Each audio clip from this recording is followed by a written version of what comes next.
Halo semua, kembali lagi bersama channel Kurniawan OSC. Pada video kali ini kita akan melanjutkan pembahasan soal Smart Chemistry Competition, yaitu Olimpiade Kimia yang diadakan oleh Universitas Lambung Mangkurat, Kalimantan Selatan. Pada video sebelumnya kita sudah membahas sampai nomor 15. Video kali ini kita akan mulai dengan membahas nomor 16. Kita baca dulu soalnya. Ion X+ mempunyai konfigurasi elektron 1s2, 2s2, 2p6. Nilai keempat bilangan kuantum elektron valensi dari atom X adalah.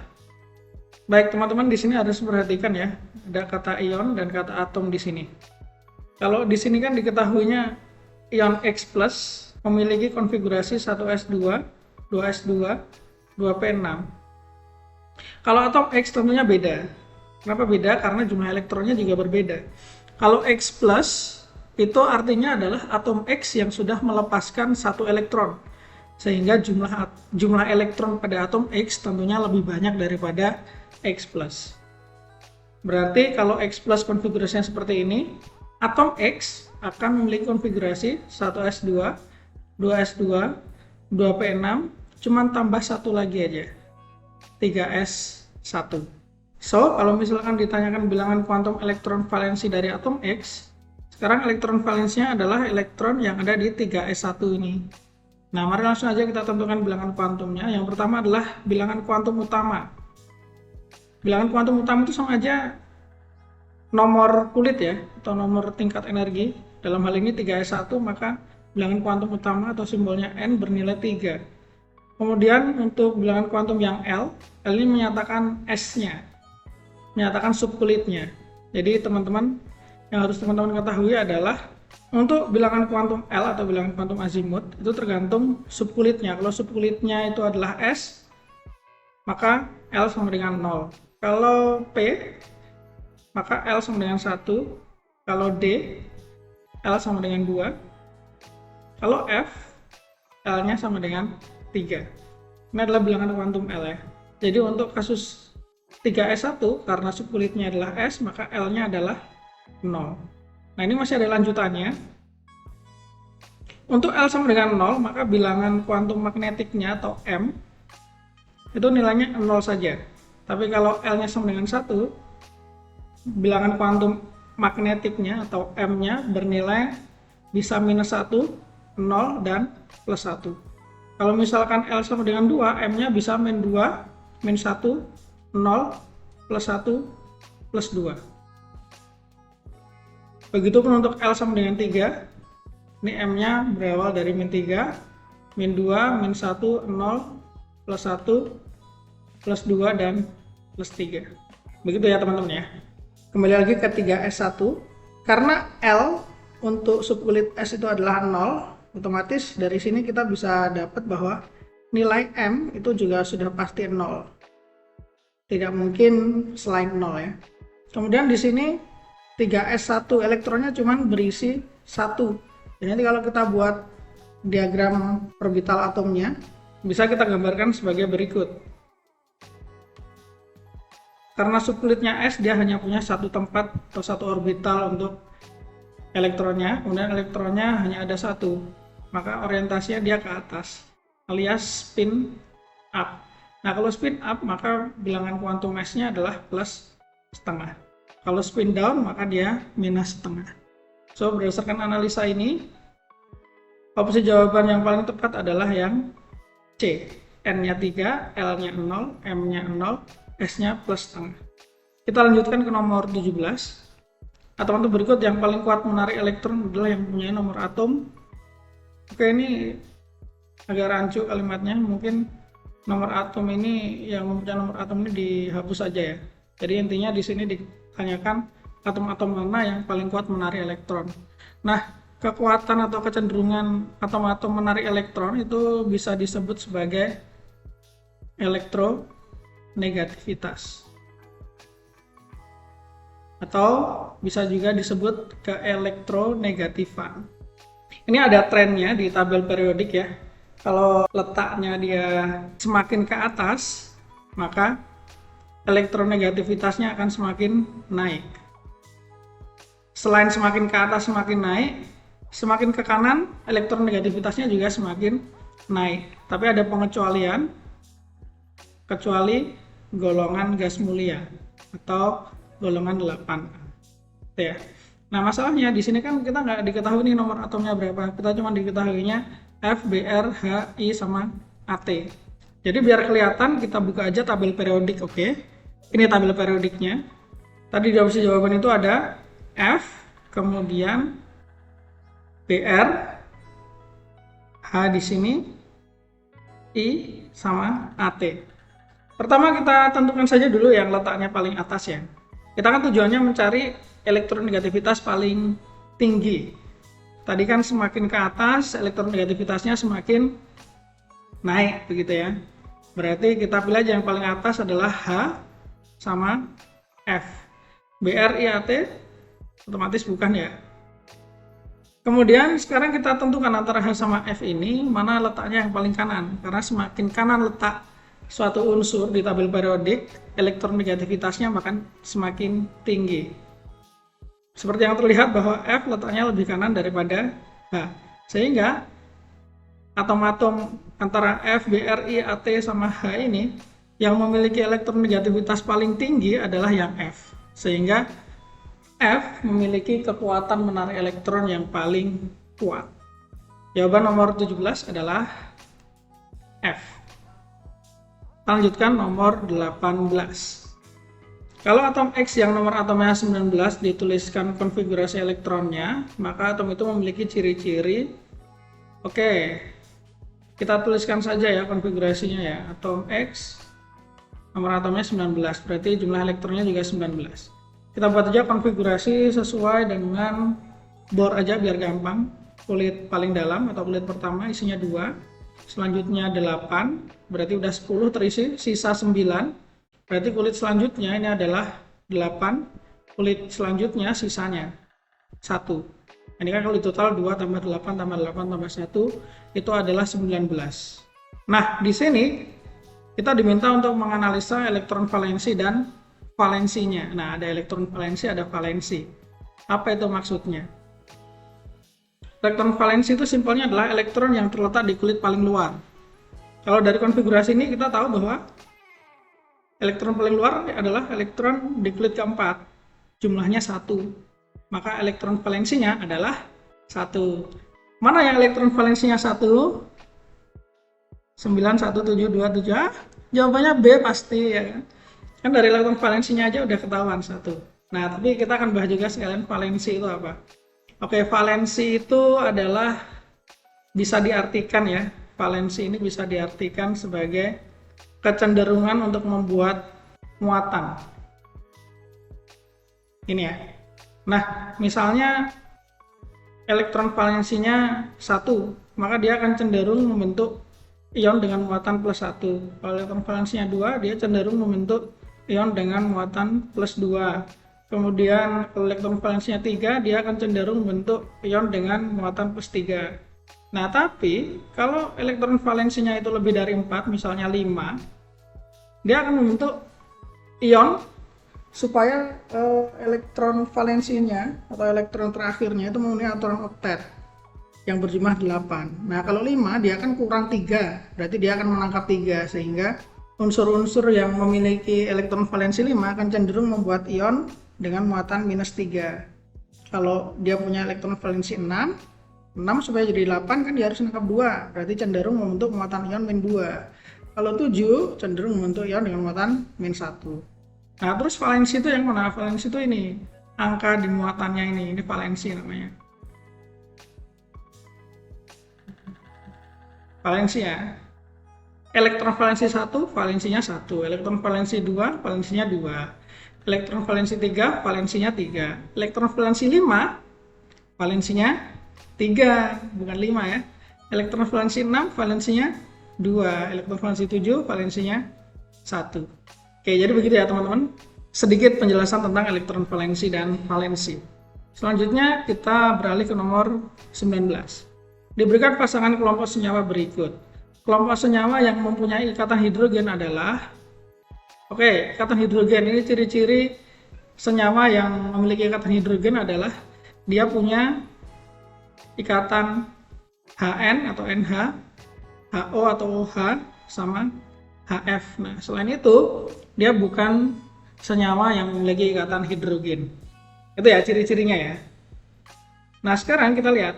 Nomor 1, H2O dengan HCl. H2O ini berarti ada HO-nya, berarti punya ikatan hidrogen. Tapi HCl nggak ada nih, kan syaratnya harus ada HN, HO atau HF. Berarti HCl bukan. Nomor 1 salah. Kemudian nomor 2, pH 3. Nggak ada ya? Salah, pH 3. NH3 benar. H2S yang salah. Kemudian untuk yang nomor 4, HF. Nah, ini syaratnya terpenuhi, HF benar. H2O ada, HO atau OH benar juga. Berarti yang nomor 4 benar. Yang ada nomor 4-nya C sama D. Nah, kita lihat berarti nomor 5. Nomor 2 kan tadi salah ya. Ya udah, berarti otomatis jawabannya adalah yang D. Kita cek nomor 5. NH3 punya NH atau HN, benar.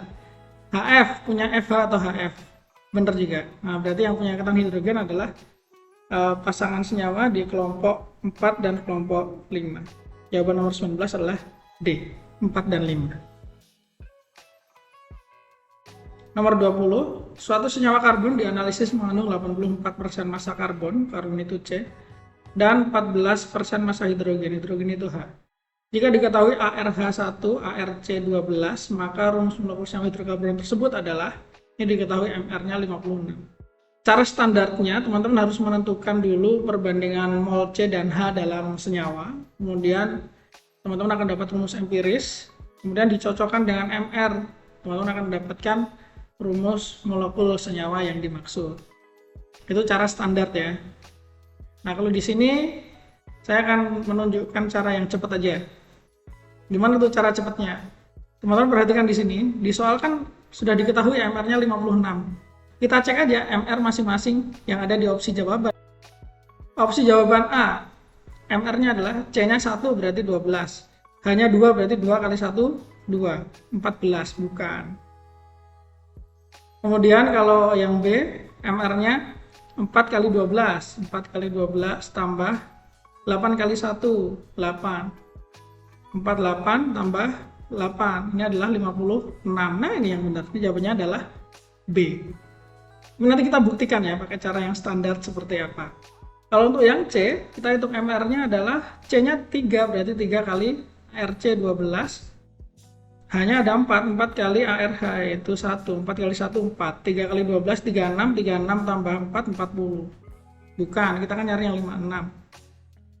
MR untuk opsi D berarti 2 kali 12 tambah 4. 24 tambah 4, 28. Bukan juga. Terakhir yang E, 4 kali 12 tambah 6. Ini berarti 48 tambah 6, ini hasilnya adalah 54. Bukan ya, yang dicari adalah yang MR-nya 56. Ini kalau cara cepatnya. Nah, sekarang kita akan buktikan dengan menggunakan cara standar. Tahap 1 kita tentukan perbandingan mol dari C dan H pada senyawa hidrokarbon. Mol C banding mol H. Itu kan mol itu kan bisa kita cari dengan massa dibagi AR atau massa dibagi MR. Dalam hal ini AR karena atom ya.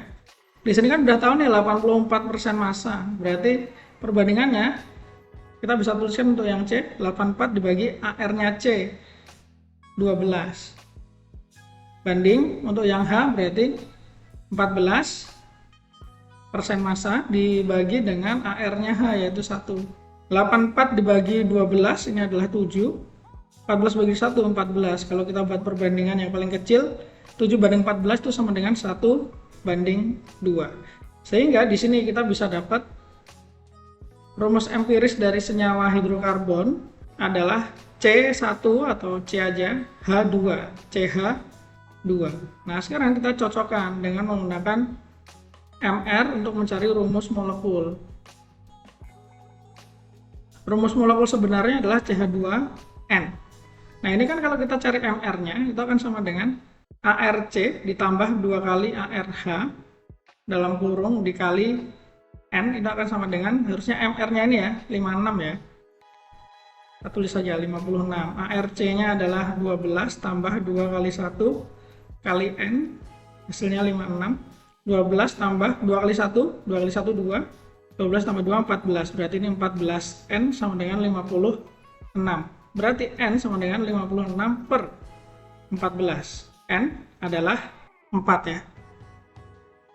So, karena N-nya 4, maka rumus molekulnya bisa kita hitung, bisa kita cari.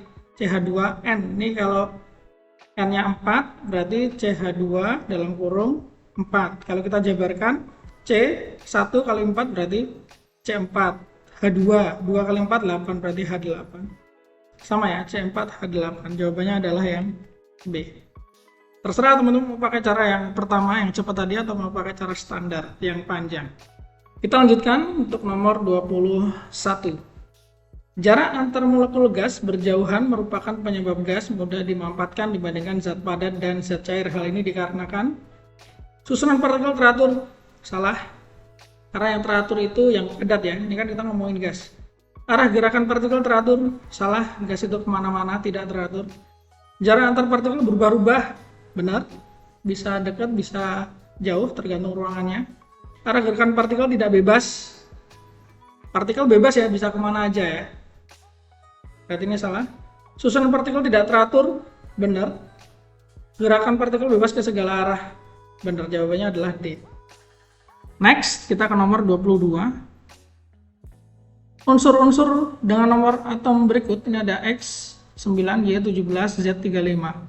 Pernyataan yang salah tentang ketiga unsur tersebut adalah ketiga unsur memiliki warna yang khas. Oke, kalau warna yang khas ini biasanya dia dibuktikan bahwa orbital D-nya tidak penuh. Unsur Z dapat membentuk senyawa diatomik dengan rumus Z. Ini mungkin maksudnya Z2 ya.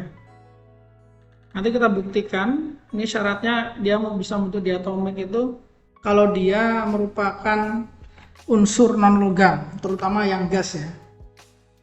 Elektronegatifan unsur. Oke, ini ada yang hilang. Kita abaikan saja yang C. Jari-jari atom X lebih besar dari Y, Y lebih besar dari Z. Ketiga unsur bersifat logam. Ini kita kalau bersifat logam itu biasanya S atau SP, tapi P-nya cuma sampai 1 atau 2 begitu ya, 1. Kita buktikan aja ya. Kita bikin aja konfigurasi elektron untuk X, untuk Y, dan untuk Z. Kita menggunakan aturan Aufbau. Yang pertama adalah 1S diisi 2, 2S diisi 2, 2P berarti ini ada 9 kan, udah 4 berarti 2P 5. Ini adalah yang X. Oke, sebelum kita ke Y ya. Dari sini tuh kita bisa tahu bahwa dia periodenya 2. Karena kulit terluarnya tuh nomor 2. Kemudian dia golongan 2 tambah 5, 7. 7A. Itu yang X. Kalau yang Y berarti 1S2, 2S2, 2P6 ini udah 10, 3S2, 12 supaya jadi 17 tambah 5, 3P5. Oke, dari sini kita bisa dapat dia periode 3. Karena kulit terakhirnya adalah nomor 3. Kemudian golongannya sama kayak yang X ya ternyata ya. 2 tambah 5 berarti 7A. Sekarang untuk yang Z, 1S2, 2S2, 2P6, 3S2, 3P6 ini sudah 18.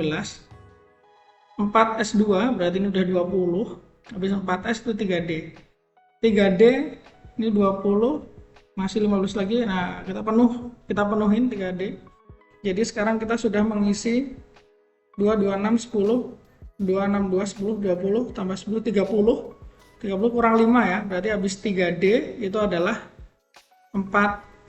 4P 5 berarti.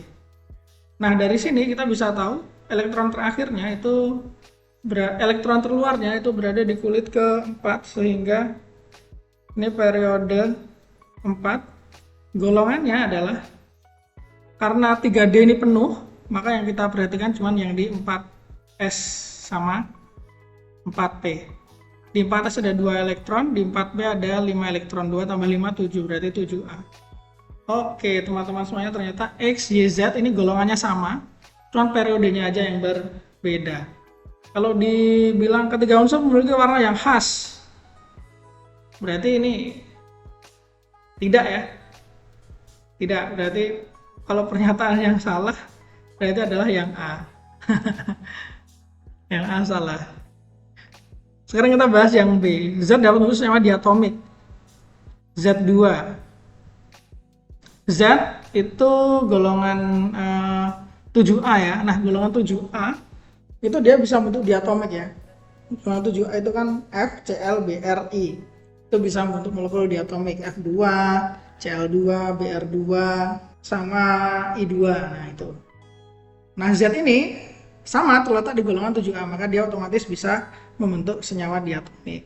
Yang C abaikan, yang D jari-jari X lebih besar dari Y, lebih besar dari Z.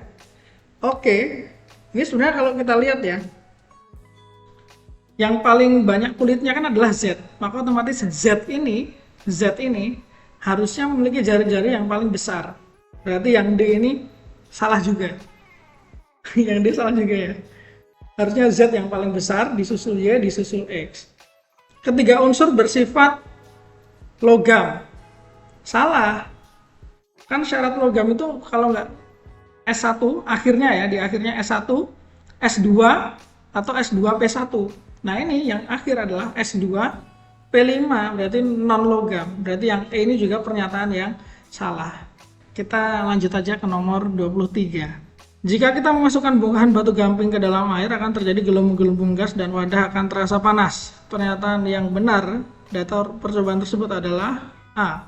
Reaksi tersebut merupakan reaksi eksotermik. Oke, ini ngomongin endotermik eksotermik ya, termokimia. Eksotermik benar, kan dia wadahnya terasa panas. Eksotermik itu kan melepaskan panas. Jadi reaksinya gamping dimasukkan dalam air, dia melepas panas sehingga kalau kita pegang wadahnya, kita akan terasa panas. Eksotermik karena melepas panas. Kalau yang opsi A ini menyerap kalor dari lingkungan, salah. Ini yang bikin salahnya menyerap ya. Kalau eksotermik ya harusnya melepas gitu loh. Yang B endotermik jelas salah. Yang C eksotermik karena sistem melepas kalor ke lingkungan. Nah, baru C ini benar. Yang D endotermik salah. Reaksi tersebut merupakan reaksi eksotermik, benar eksotermiknya, karena lingkungan melepas kalor ke sistem. Salah. Sistemnya yang melepas kalor ke lingkungan. Jawaban yang paling tepat nomor 23 adalah C. Reaksi eksotermik karena sistem melepas kalor ke lingkungan. Nomor 24. Diketahui pada sebuah kondisi tertentu nilai tetapan kesetimbangan dalam reaksi kesetimbangan adalah 0,3. Nilai ini akan berubah jika, kalau dalam kesetimbangan ya, faktor yang mempengaruhi pergeseran kesetimbangan itu banyak, tapi yang mempengaruhi nilai konstanta kesetimbangan itu hanya satu, yaitu suhu. Jadi kalau suhunya tetap, nilai K tidak akan berubah. Kalau suhunya ditingkatkan atau diturunkan, maka nilai K akan berubah. Nah, naik turunnya nilai K itu tergantung delta H atau perubahan entalpi dari reaksi kesetimbangan tersebut. So, kalau pertanyaannya adalah yang menyebabkan konstanta kesetimbangan berubah nilai, tekanan bukan suhu sistem dinaikkan. Nah, jawabannya adalah C. Kita lanjutkan ke nomor 25. Berikut ini prinsip penggunaan karbon aktif dalam menjernihkan air berkaitan dengan sifat yang dimiliki koloid adalah karbon aktif itu menjerap partikel-partikel pengotor air ya. Berarti karena dia menjerap, nama kerennya menjerap itu adalah adsorpsi. Ad pakai D. Jawabannya adalah yang E, adsorpsi. Kalau absorpsi, dia itu menyerap sampai ke dalam. Kalau adsorpsi, dia tuh menjerap itu dia cuma nempel di permukaannya saja. Begitu ya teman-teman ya. Lanjut nomor 26. Pada temperatur 500 Kelvin, laju reaksi P plus Q plus R menjadi produk disajikan dalam bentuk grafik berikut. Berdasarkan grafik tersebut, maka persamaan laju reaksinya adalah, ini bentuk secara umum adalah R sama dengan konstan kesetimbangan R ini laju reaksi BTW. R sama dengan K kali konsentrasi P pangkat sesuatu. Konsentrasi Q pangkat sesuatu. Konsentrasi R pangkat sesuatu. Nah, sesuatu ini yang saya simbolkan A, B, C ini yang disebut dengan order reaksi. Nah, kita di sini menentukan atau memprediksikan berapa order reaksinya P, berapa order reaksinya Q, berapa order reaksinya R. Mari kita lihat dari grafik. Kalau dari grafik, untuk yang R dulu ya, untuk yang R, ketika konsentrasi dinaikkan, ternyata lajunya tetap sama aja segini, flat. Maka R ini, ordernya adalah 0, tidak berpengaruh, konsentrasinya tidak berpengaruh pada nilai laju reaksi.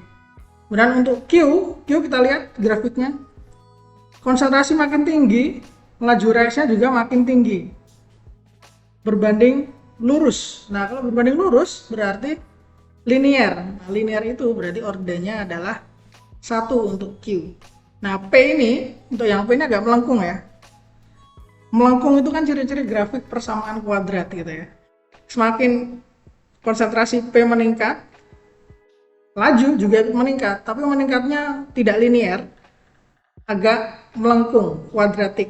Nah, ini ciri-ciri kalau dia berpangkat 2 atau ordernya 2. So, dari sini kita bisa dapat bahwa ordernya P adalah 2, ordernya Q adalah 1, ordernya R adalah 0. Jadi kalau kita ganti angka, R itu akan sama dengan K dikali konsentrasi P pangkat 2 dikali konsentrasi Q ya. P pangkat 2, Q pangkat 1, R pangkat 0. Nah, kalau pangkat 0 tuh ya abaikan saja lah. Ini jawabannya.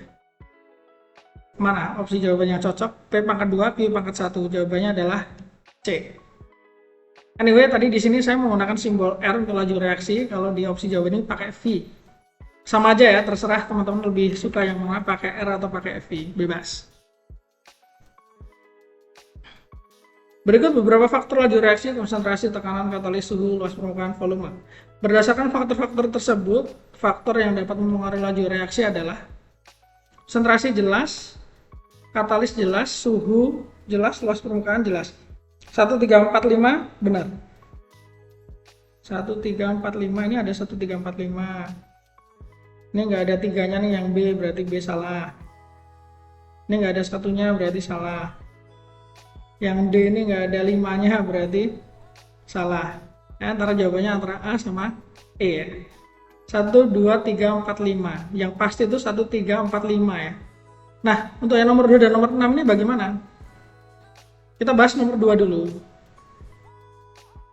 Nomor 2 ini kalau reaktannya itu gas, maka tekanan akan berpengaruh pada laju reaksi. Kenapa? Karena kan kalau gas itu berlaku P sama dengan nRT per V kan. Ini kan bisa kita pecah, N per V kali R kali T. N per V ini kan konsentrasi, molaritas. Ya kan? Konsentrasi itu yang mana? Faktor nomor 1. Artinya makin tinggi konsentrasi, P-nya juga makin tinggi. Kalau kita tinggikan tekanan, maka konsentrasinya juga semakin tinggi. Berarti laju reaksi semakin cepat juga. Berarti nomor 2 itu juga benar. Dalam catatan, dia gas fasenya. Kemudian kalau volume, nah volume ini kan jumlah ya. Kalau fasenya larutan atau cairan atau padatan, volume itu tidak berpengaruh. Tapi kalau fasenya, ini kita catat dulu ya, kalau fasenya padat atau cair atau aqueous, larutan, dia nggak berpengaruh berapa banyaknya. Tapi kalau aqueous untuk volume pelarut berpengaruh ya. Tapi kalau dalam hal ini volume reaktan begitu, dia nggak berpengaruh. Tapi kalau gas, dia berpengaruh.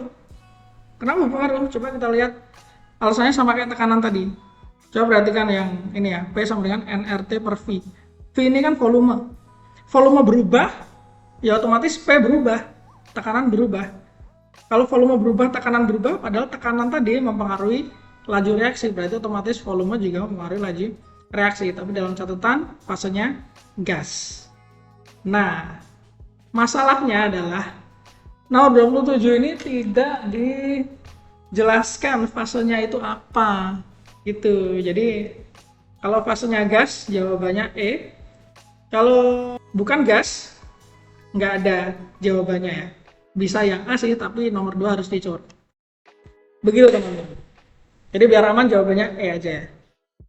Anggap aja fasenya gas, begitu. Lanjut ke nomor 28. Dalam menentukan laju reaksi H2 plus O2 menjadi H2O diperoleh data percobaan sebagai berikut. Ini datanya. Order reaksi total dari reaksi tersebut adalah, order reaksi total itu berarti adalah order tiap-tiap reaktan dijumlahkan. Kayak gitu. Nah, cara nyari ordernya gimana? Berdasarkan percobaan. Bentuk umumnya tuh kayak gini. Kita pakai V aja ya biar cocok dengan yang di soal. V itu sama dengan konstanta laju dikali reaktan pertama pangkat A misalnya, dikali reaktan kedua pangkat B. Nah, A dan B ini adalah order reaksi. A ordernya H2, B ordernya O2. Kalau A dan B ini ditambahkan, itulah yang disebut dengan order reaksi total. Kita pakai cara standar dulu ya. Pertama kita bandingkan data percobaan 1 dan 2. Berarti V1 per V2 sama dengan V1 kan K kali H2 pangkat A, tapi H2 percobaan pertama kita kasih subskrip 1 ya. Kemudian O2 pada percobaan pertama pangkat B per K kedua pangkat A kali O2 pada percobaan kedua pangkat B. Ini kan ada nilai yang sama nih. K ini kan coret. V-nya kita masukin aja. Percobaan 1 dan 2, V percobaan 1 4, V percobaan 2 4, berarti 4 per 4. Sekarang kita masukkan H2 pada percobaan 1 adalah 0,2. 0,2 pangkat A dikali O2-nya 0,4. 0,4 pangkat B. Nah, yang bawah percobaan kedua H2-nya 0,2, kemudian O2-nya 0,8. 0,2A, 0,8B. Ini kan sama-sama 0,2A, 0,2A ya. Coret, coret. Ini juga sama, coret, coret, sisa 1. Berarti 1 sama dengan 0,4 per 0,8 pangkat B.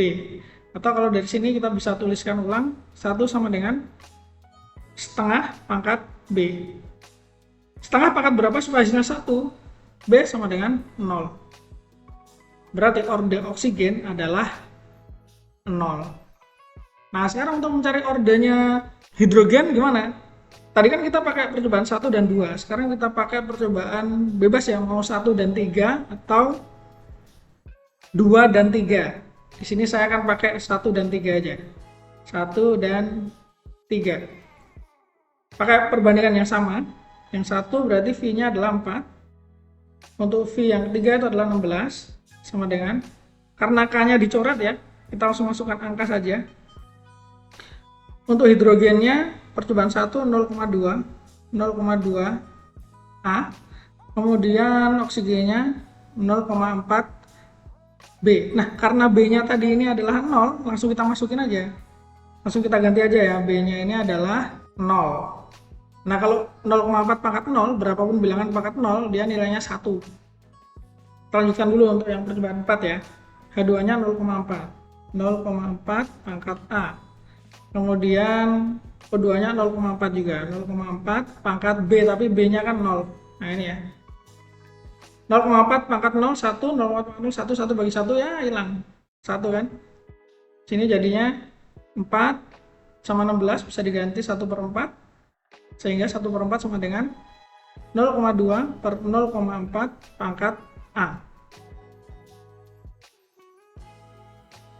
Sehingga seperempat itu akan sama dengan 0,2 per 0,4 setengah pangkat A. Setengah pangkat berapa supaya hasilnya seperempat? Setengah pangkat 2, berarti A sama dengan 2. So, di sini kita sudah dapat ordernya hidrogen A yaitu 2. Ordernya oksigen B yaitu 0. Kalau ditotalkan 2 tambah 0 ya 2, berarti order reaksi totalnya adalah 2. Ini cara standar ya teman-teman ya. Kalau cara cepatnya gimana? Gini cara cepatnya. Pertama teman-teman kalau mau mencari ordernya si hidrogen dulu ya. kita mau mencari ordernya hidrogen, maka kita cari percobaan yang nilai O2-nya sama. Kita lihat 0,4, 0,4. Nah, ini. Maka kalau kita mau mencari ordernya hidrogen, kita pakai percobaan 1 dan 3. Kita lihat. Dari percobaan 1 ke 3, hidrogennya kan dari 0,2 berubah jadi 0,4. Artinya ini kan 2 kali lipat. Sedangkan V-nya dari percobaan 1 ke percobaan 3, dari 4 ke 16, ini kan adalah 4 kali lipat. Nah, karena konsentrasinya naik 2 kali lipat, tapi lajunya naik 4 kali lipat, maka ordernya adalah order 2. Nah, kalau teman-teman mau nyari yang oksigen, ordernya oksigen, maka carilah eksperimen atau data percobaan yang nilai konsentrasi hidrogennya sama, yaitu ini ya, 0,2 sama 0,2. Jadi kita pakai percobaan 1 dan 2. Dari percobaan 1 dan 2, oh ini berubah dari 0,4 ke 0,8. Ini naik 2 kali lipat. Nah, sekarang kita cek lajunya. Dari 4 ke 4, ini nggak berubah nih, tetap. Kalau laju nggak berubah, meskipun konsentrasi diubah, berarti order dari zat yang konsentrasinya di bawah itu, dalam hal ini oksigen, itu adalah 0. Ya, dari sini kita bisa tahu, pakai cara perbandingan, ordernya H2 adalah 2, ordernya O2 adalah 0. Jadi 2 tambah 0, hasilnya 2. Gitu ya teman-teman. Kita lanjutkan untuk nomor 29. Dalam mengamati laju reaksi NO ditambah Br2 menjadi NO-Br2, diperoleh data percobaan sebagai berikut. Nah, ini mirip nih dengan nomor 28, data percobaan. Cuma nomor 28 kita diminta mencari order reaksi total, kalau ini kita diminta mencari persamaan laju reaksi. Sama aja sih, sebenarnya kita mencari order dari masing-masing reaktan. Kita pakai cara cepat aja ya. Pertama kita mau mencari ordernya si Br2 dulu deh. Berarti kita cari NO yang konsentrasinya sama, yaitu percobaan 1 dan 2. Kita lihat Br naik 2 kali lipat dari 0,2 ke 0,4. Laju reaksinya dari 2,4 ke 4,8 naik 2 kali lipat juga. Nah, kalau kelipatan konsentrasi dan kelipatan laju reaksinya sama-sama 2 kali lipat, maka artinya ini order 1. Berarti Br ini order 1. Sekarang kita mencari untuk order NO. Kalau kita mau nyari order NO, maka kita cari data yang konsentrasi Br-nya sama. Yaitu data percobaan 2 dan 3 ya, sama-sama 0,4. Kita lihat NO percobaan kedua ke percobaan ketiga, konsentrasinya dinaikkan dari 0,2 ke 0,4. Ini berarti kan 2 kali lipat. Sekarang kita cek lajunya dari percobaan kedua ke percobaan ketiga. Dari 4,8 ke 9,6, ini berarti ya ini 2 kali lipat juga.